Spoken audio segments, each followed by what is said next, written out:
নমস্কার, শুভ সন্ধ্যা। তৃণমূল কংগ্রেসের দুই বক্তা তাদের বক্তব্য রেখেছেন। এই ওটা পরে বলব। আজকের এই অনুষ্ঠান প্রথম বক্তা ছিলেন বন্ধু জয়ন্ত নারায়ণ চট্টোপাধ্যায়, যিনি পেশায় আইনজীবী।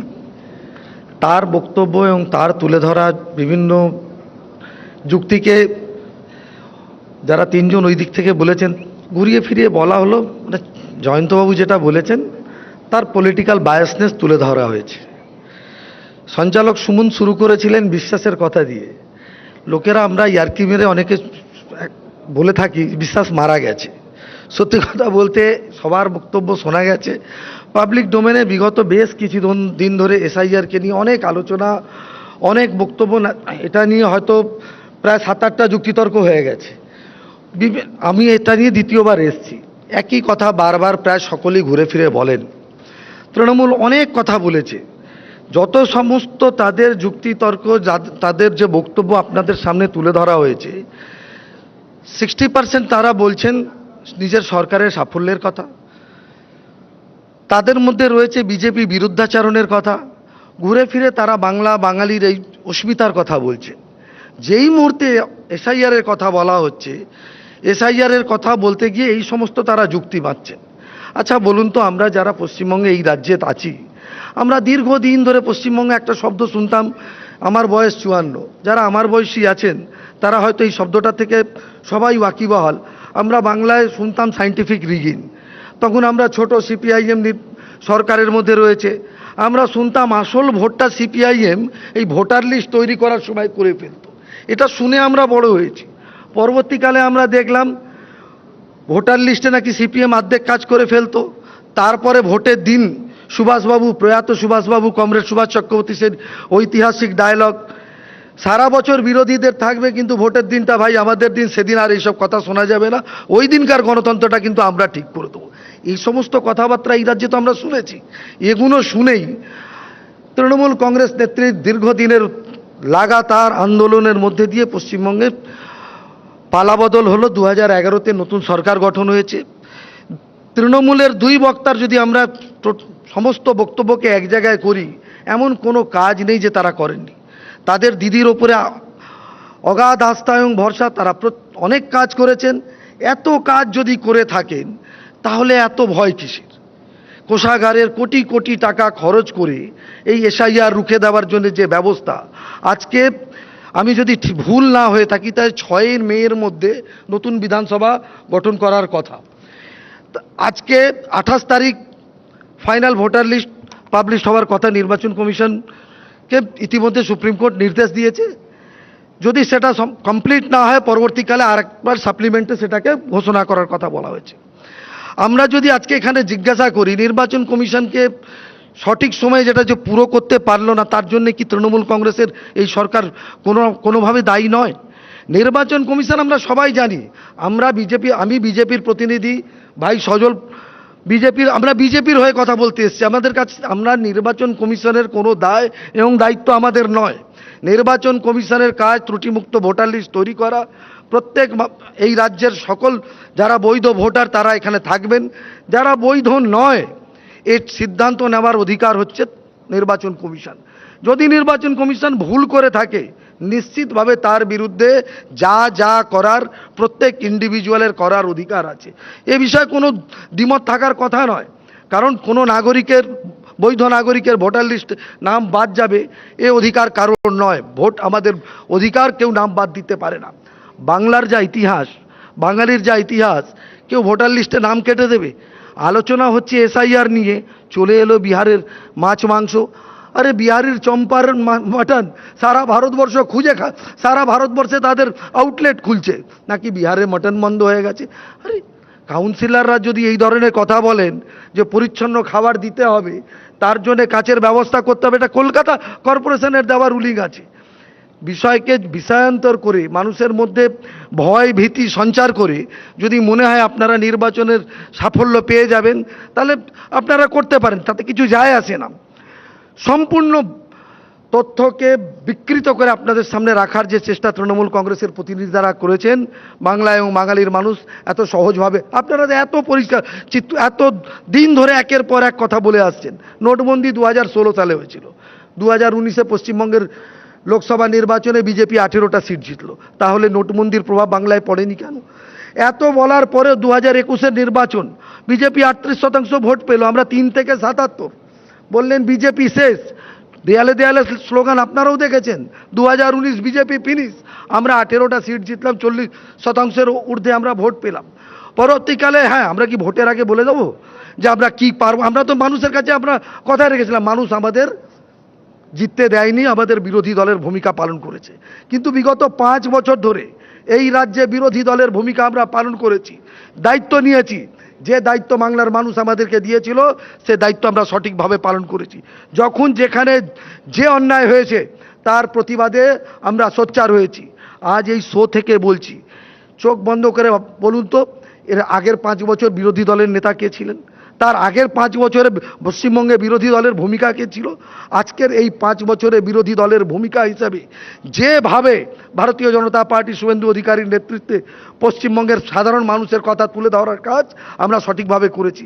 আমরা নিশ্চিত গণতান্ত্রিক ব্যবস্থার মধ্যে আমরা আমাদের কথা বলবো, ভুল ত্রুটি যেটা হচ্ছে সেটা নিয়ে কথা বলবো, কিন্তু প্রশ্ন আলোচনাটা এসআইআর নিয়ে। এত ভয় কিসের? এসআইআর এর দায়িত্ব কারা ছিল? বিএলওরা। বিএলও কারা? বিএলও অধিকাংশ শিক্ষকরা ছিলেন। পশ্চিমবঙ্গের হোম মিনিস্ট্রির মাধ্যমে নির্বাচন কমিশন তাদেরকে নিয়োগ করেছে ইচ্ছাকৃতভাবে।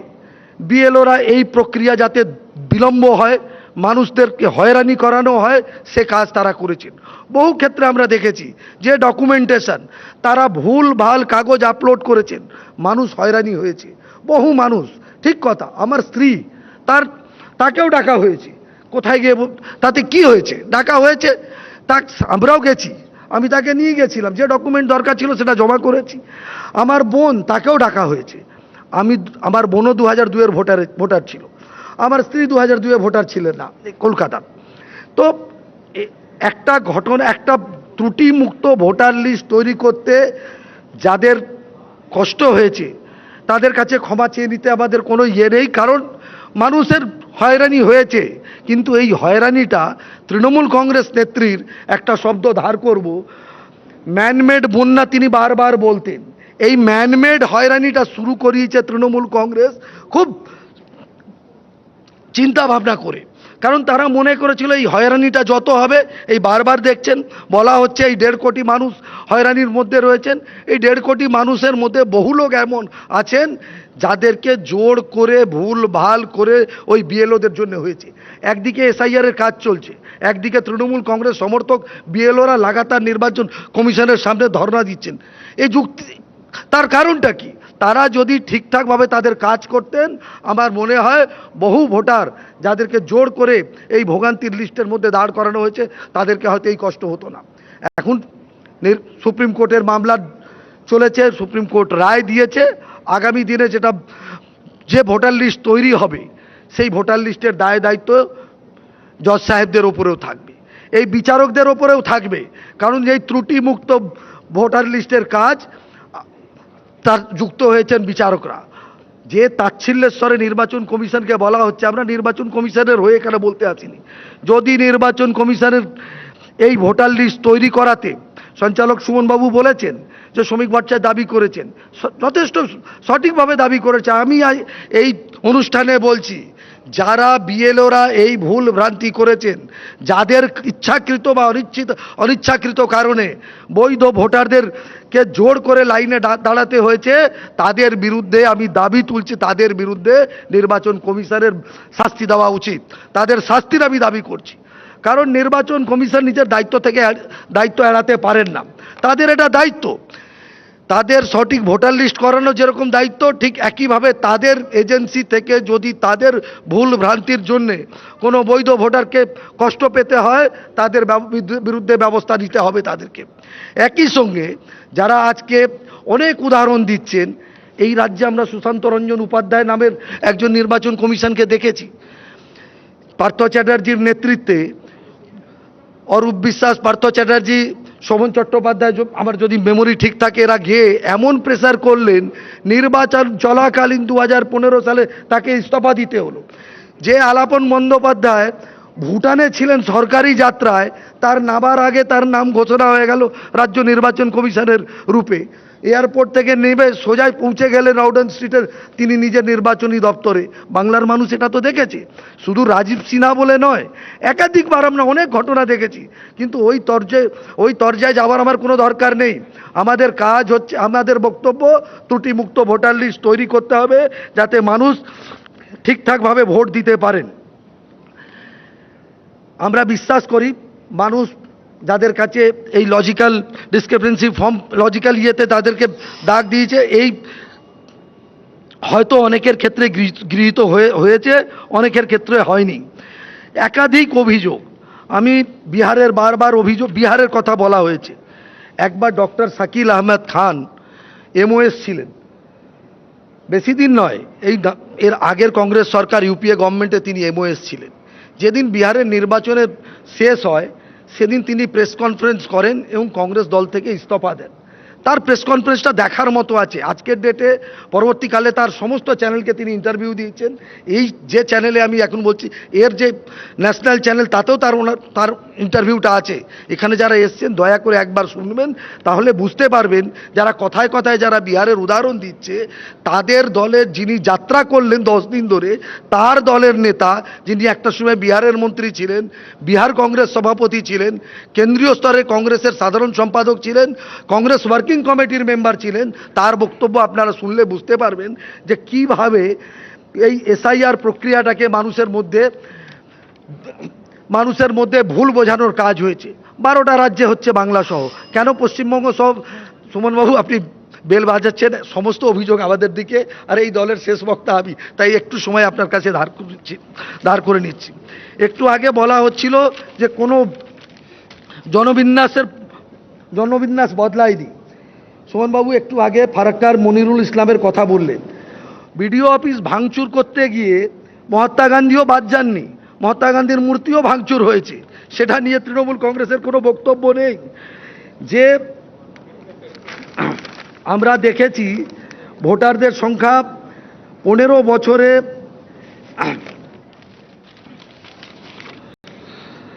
মালদায় 94.58%, মুর্শিদাবাদে 87.65 এবং দক্ষিণ 24 পরগনায় প্রায় 83%, কোচবিহার 76%, উত্তর 24 পরগনা 72%, নদিয়া 71% এবং দিনাজপুরে 70% ভোট বৃদ্ধি হয়েছে। কিছুক্ষণ আগে ভাই অরূপ উদাহরণ দিলেন সুভাষ চক্রবর্তী সময়কার বেলগাছিয়া। আরে তখন বেলগাছিয়া ওয়ার্ড নাম্বার 3 ছিল সেই বিধানসভায়। 2009-এর পর ডিলিমিটেশনে সেই 3 নম্বর ওয়ার্ডটা আজকে বর্তমানে কাশীপুর বেলগাছিয়া বিধানসভায় অন্তর্ভুক্ত। তাই তখনকার সেই মাইনরিটি ভোটটা আজকে সেই বিধাননগরে নেই। তো পরিসংখ্যান যখন দেবেন ঠিকঠাক দেবেন, আপনি জনপ্রতিনিধি, তাই পরিসংখ্যানের ক্ষেত্রে ভুলভাল হওয়াটা ঠিক নয়। দ্বিতীয়, আমরা দেখেছি একের পর এক কাগজপত্র কিভাবে তারা জালিয়াতি করেছেন। পাঁশকুড়ায় ভুবনচন্দ্র বেড়া, যার মায়ের নাম পুষ্পারানী বেড়া, তার ছেলের নাম রাজেশ আলী, এই ধরনের একাধিক অভিযোগ রয়েছে। আমার বক্তব্য হচ্ছে একটা এসআইআর প্রক্রিয়া হচ্ছে, মানুষ সে কাগজপত্রের নাম একাধিকভাবে ভুল ত্রুটি উঠে এসছে। তো সরকারি দলের তো কাজ ছিল এটা ঠিকঠাক, তারা যে পরিমাণে অফিসার চেয়েছিলেন যদি আপনারা ঠিকঠাকভাবে দিতেন, তাহলে ইতিমধ্যে এখন তো ভোটার লিস্ট চলে আসার কথা ছিল। ভোটার লিস্ট চলে এলে হয়তো মার্চ মাসে ভোটের দিনক্ষণ ঘোষণা হওয়ার কথা, কিন্তু আমরা জানি না ভোটার লিস্ট কবে ফাইনাল হবে, অ্যাডিশনাল যে সাপ্লিমেন্টারি ভোটার লিস্ট কবে আসবে। তবে আমাদের দাবি থাকবে যাতে সঠিকভাবে ত্রুটিমুক্ত ভোটার লিস্ট তৈরি হোক, যাতে মানুষ ঠিকঠাকভাবে ভোট দিতে পারে। একটা কথা বলে শেষ করব, সিপিআইএম নেত্রী দীপশিতা বারবার লুঙ্গির কথা তুলে আনলেন। আপনি যতই লুঙ্গিওয়ালাদের প্রতি দরদ দেখান, লুঙ্গি আর আপনাদের দিকে নেই। লুঙ্গি বাহিনী ইতিমধ্যে আপনার প্রতিবেশীদের ঘরে ঢুকে গেছে, কিছুদিন আগে প্রতিকুরকেও আমরা দেখেছি। সুতরাং লুঙ্গিদের প্রতি যতই কুমিরের কান্না দেখান না কেন, তারা আজকে প্রকৃতভাবে সেই জেহাদি তৃণমূল কংগ্রেসের দিকে চলে গেছে। বাইনারি সেট করে দিয়েছে তৃণমূল কংগ্রেস। সিপিএম সকাল থেকে নেই রাত পর্যন্ত এই রাজ্যের মাইনরিটিদের পক্ষে যতই কথা বলুক, কিন্তু এই রাজ্যে তৃণমূল কংগ্রেস বক্তৈতে 15 জনকে পুড়িয়ে মারলো, মারছে মুসলমান, মরছে মুসলমান, তারপরেও তারা তৃণমূল কংগ্রেসের দিকে রয়েছে। কারণ কি? তারা একমাত্র মুসলমানরাই বলতে পারবেন, সেটা আমরা বলতে পারবো না। সিপিএম নেত্রী যতই চেষ্টা করুন না কেন, লুঙ্গি বাহিনীরা আর আপনাদের দিকে নেই।